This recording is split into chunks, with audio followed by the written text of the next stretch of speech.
Amy and I'm head coach here at CrossFit South Bend. We want to talk to you today about staying the course when life gets busy. We're just coming off of our summer months where we've been outside doing a lot of different activities. Could be running, it could be water skiing, skating, horseback riding, just playing with our kids in general. We love to get outside and exercise. Now comes fall and winter, right? What are we gonna do? We don't get to get outside as much and we kind of hunker and stay inside. So what are some simple ideas that we can do at home to stay fit? 1, are you self-motivated? If not, grab a buddy. A partner is always fun to work out with. Plus, a bonus, they can keep you accountable. 2, find an adequate space in your home that is good to work out in. Plus a space that you enjoy. It's gonna make you happy to work out in. 3, find some music that motivates you, turn it on, turn it up, and have some fun. So our at-home simple workout today is going to be 5 rounds of 10 air squats, a 30-second plank, and 10 push-ups. We're gonna go over these moves. They require little to no gym equipment actually, and I'm gonna use some chairs that are in our home. So the first one is your basic air squat.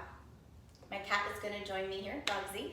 We're gonna take our feet and we're gonna put them right outside our shoulders. I want you to take your hands and put them out in front and slightly above. 3, I want you to cinch your hips. I want you to push them back and down. You can hear my ankles cracking. And we're gonna come up. Now can turn side. Again, feet are right outside our shoulders. Hands are gonna come out in front and up. We're gonna take our hips, push them back, and set them down. Trying to get that hip crease below the knee. And on up. You say, Amy, there's no way I'm gonna be able to get my hips below my knees right now. And that's okay. So what we can do is use a chair. Bugs is gonna help us here. You can squat to your chair that you have at home. You can have different heights, is perfectly fine, or maybe you have a box. But what we're gonna do here is take your basic air squat again, feet right outside my shoulders, my hands are up. I'm gonna set my hips down and back and sit on my chair. And try not to squish the cat. Maybe your cat or your dog is your workout buddy. They're always fun.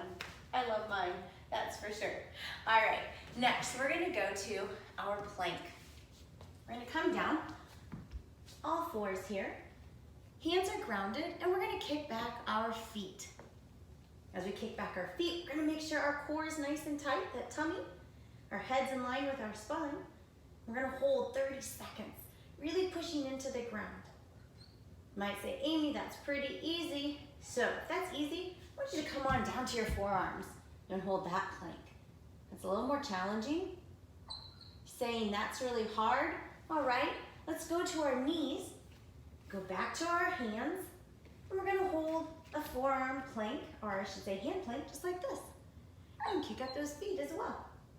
And we're bracing ourselves and holding 30 seconds. All right, our third move is going to be a push-up. Now, you might say I can't do push-ups on the ground yet. That's okay. We can use our chairs to incline push-ups. Let's first go over that basic push-up from the ground.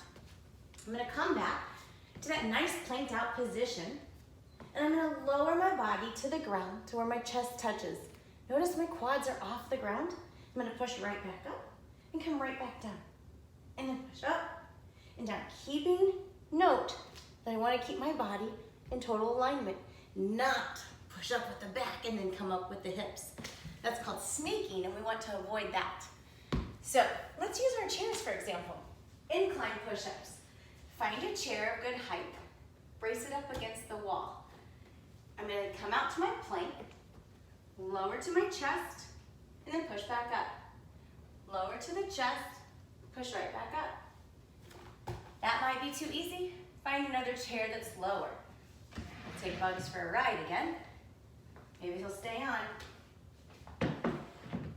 We'll transfer him to the other chair.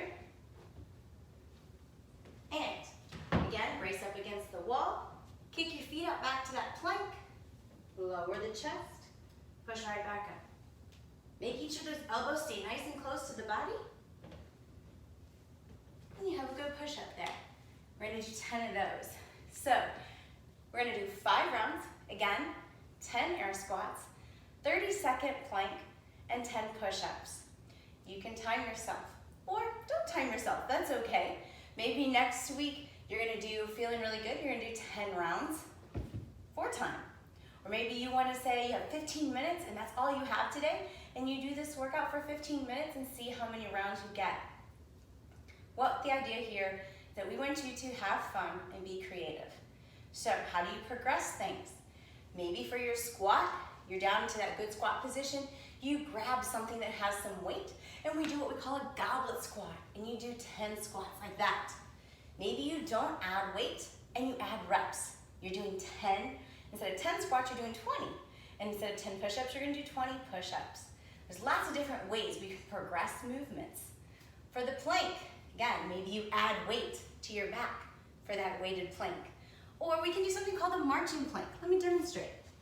This is challenging for sure. Come down to my forearms, nice tight core, and I'm gonna march my hands. That's challenging for sure. The push-ups, you get really good working your way down to those push-ups on the ground. Maybe you do what we call a deficit push-up. Put your hands up on some books or plates and then lower yourself. So you're going lower than your body's planked out. So again, at-home workouts that don't require a lot of gym equipment, but we can still have fun. Hope you enjoyed.